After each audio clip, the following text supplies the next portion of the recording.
Hola, je suis Angélique d'Animae, coach d'âme et praticienne en soins énergétiques. Après des années à l'hôpital comme technicienne de laboratoire, j'ai choisi de remettre du sens dans ma vie. Aujourd'hui, j'aide les femmes sensibles à sublimer leur relation avec leur cheval parce que ton cheval n'a pas besoin d'une cavalière parfaite. Il a surtout besoin que tu sois toi, simplement toi, libre et authentique.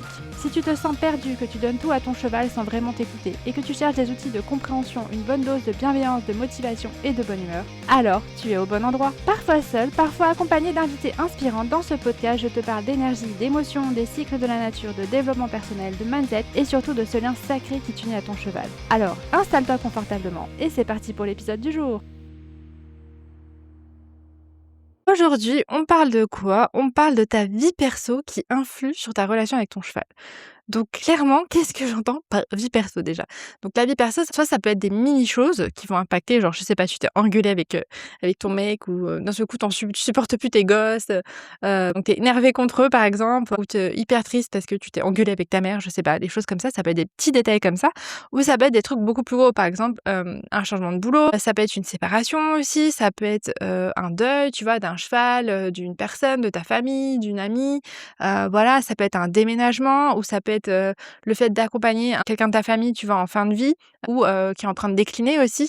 Voilà, tout ça, ça va impacter ta relation avec ton cheval et je voulais t'expliquer un peu pourquoi. Donc déjà, il faut savoir que tout ce qu'on a comme émotion, tout ce qu'on dégage, en fait, tout ce qu'on a à l'intérieur, en fait, ton cheval, il le ressent.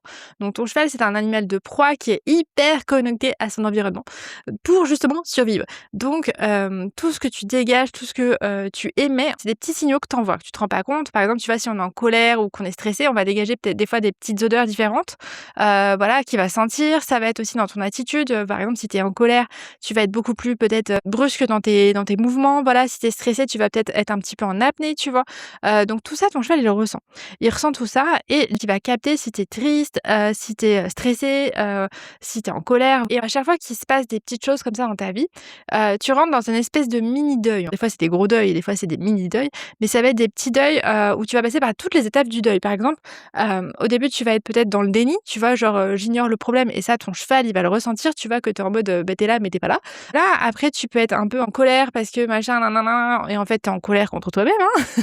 T'es pas forcément en colère contre la personne ou la situation. Et après, bah, tu vas être plus peut-être ouais, dans la tristesse, voilà, avant d'accepter ce qui s'est passé. Donc tout ça, ton cheval, il va le ressentir. Il va le ressentir et il va y réagir.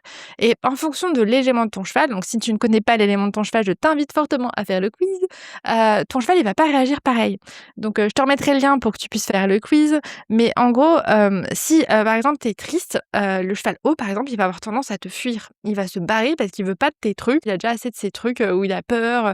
Il a déjà ses problèmes, le cheval haut. Donc c'est un cheval qui va être encore peut-être plus difficile à attraper au pré, qui va être en mode ouais, si t'es triste ou même en colère, c'est un cheval, tu vois, qui va être en mode non, moi je viens pas te voir, tu vois. Donc ça c'est pour le cheval haut. Et par exemple un cheval feu, lui, tu vois, si t'es triste, moi je le vois avec Yuri qui est comme ça, et Nouran aussi, les 2 ils vont venir plus me coller, tu vois? Plus, venir me voir genre: «Bah, qu'est-ce qu'il y a? Qu'est-ce qui se passe?» machin.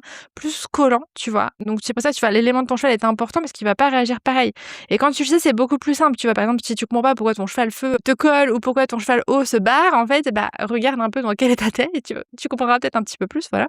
Un cheval, bois, par exemple, si tu es en colère, il peut être encore plus agressif que d'habitude, tu vois? Ça va être un cheval qui va avoir, naturellement, tu piques à fond, le cheval bois et bah, peut-être que là, d'un seul coup, tu vois, il va être encore plus menaçant. Genre, tu vas arriver avec des trucs, il va baisser les oreilles, il va essayer de te niaquer ou faire de l'intimidation beaucoup, parce que justement, tu es en colère et il essaie de te faire réagir pour, entre guillemets, «sortir ta colère», mais aussi, lui, ça le stimule à être: «Vas-y, on est vénère sur un truc, on sait pas quoi, mais on est vénère». Donc voilà, donc c'est tout ça, c'est des choses qu'on travaille, tu vois, dans Symbiose, mon accompagnement qui rouvre là au mois de septembre, si tu écoutes ce podcast en 2026. Et c'est justement pour travailler sur ça, pour travailler sur toi, mais aussi travailler sur ton cheval, pour comprendre qu'est-ce que tu dégages, qu'est-ce que tu véhicules comme information pour ton cheval, en fonction de son élément aussi, pour savoir un petit peu comment tu l'impactes, voilà, et comment t'aider à traverser tout ça. Par exemple, si tu es en train de traverser, je sais pas, un deuil ou un changement de taf, hein, pour l'avoir vécu, bah du coup, oui, ça impacte fortement ta relation avec ton cheval, encore plus quand ton cheval est à la maison. Quand ton cheval est à la maison, en fait, tu pas le sas de décompression. Tu rentres chez toi et hop, tu vas le voir alors que tu es peut-être hyper stressé par, la situation. Donc quand tu es stressé, généralement, tu vois, tu es un petit peu en apnée et tout et ça, ton cheval, il le ressent. Donc clairement, c'est des choses, tu vois, qui peuvent impacter ton cheval, tout ça et c'est des choses qu'on fait dans Symbiose. On libère ça, tu vois, avec des soins, mais aussi, tu vois, on prend soin du cheval, on prend soin de toi et on a des petits exercices avec moi souvent, pour justement t'aider à traverser tout ça, à sortir tes émotions qui sont peut-être bloquées ou à les conscientiser des fois. Voilà, parce que ton cheval, tu pas besoin vraiment de faire plus, tu as juste besoin de comprendre, un peu comment tu fonctionnes, comment fonctionne ton cheval pour ensuite créer une super relation. Donc voilà, donc ça, c'est ce qu'on fait dans Symbiose. Je te remettrai le lien si c'est quelque chose qui t'intéresse parce que c'est pas que des soins énergétiques, c'est aussi, du travail perso, hein, voilà. Tout ça, c'est pour que tu comprennes un petit peu parce que, moi, je l'ai vécu, tu vois? Donc par exemple, au moment de l'annonce, de la maladie de ma sœur, puis après au moment de son décès, moi, pendant 2 ans, en fait, j'ai été en mode, survie, tu vois? J'étais en mode, gestion de crise, donc fallait l'accompagner, voilà, et du coup, j'étais hyper stressée parce qu'il y avait, énormément de pression, par rapport aux soins, tu vois? Que je devais lui faire, pour l'aider et tout ça.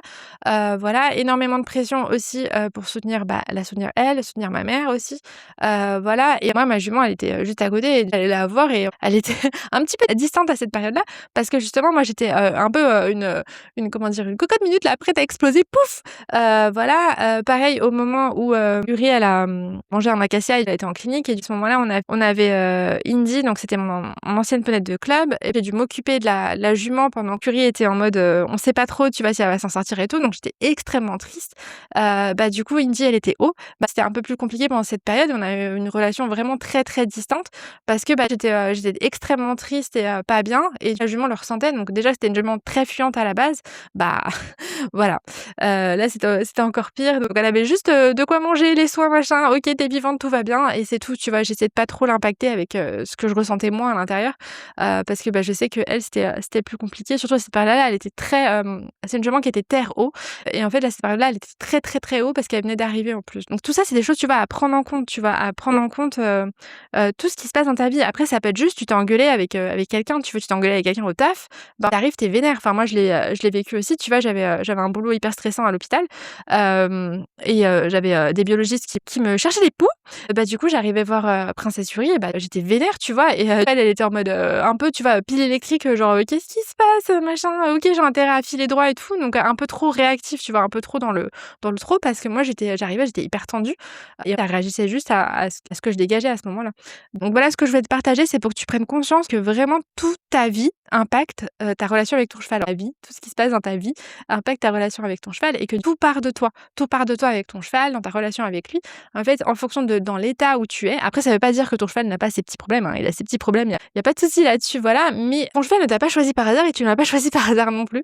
Donc généralement, c'est que vous pouvez vous aider, hein, l'un et l'autre. Donc lui, il va te mettre en lumière tous les trucs que tu, ne veux peut-être pas voir ou que tu ne veux pas entendre et lui, pareil, il compte sur toi pour l'aider sur ces trucs. Donc voilà. Moi, je sais que je le vois avec, par exemple avec Osher. Osher, clairement, je pense qu'il aurait été dans une autre famille, ça aurait été pas la même chose là, parce que vu tous les soins qu'on lui fait par rapport à Lyme, pour l'aider, par rapport à sa croissance et tout ça, là, il commence à être un petit peu plus beau, voilà, mais ça fait, 1 an qu'on s'acharne dessus, quoi. Enfin, il y a longtemps des gens qui auraient abandonné. Voilà ce que je voulais te partager. J'espère que cet épisode t'a plu, mais surtout, si tu ressens le besoin parce que tu vis une période challengeante au niveau du taf, au niveau de ta vie perso, que tu te sépares ou que tu as perdu une personne ou un cheval et que tu sens que ça impacte ta relation avec ton cheval, Symbiose est fait pour ça, justement pour les personnes comme toi. Et la rentrée est au mois de septembre et je serais ravie de t'accueillir parmi les 5 personnes qui vont rentrer en septembre. Donc voilà pour l'épisode de jour, je te dis à la semaine prochaine et prends bien soin de toi.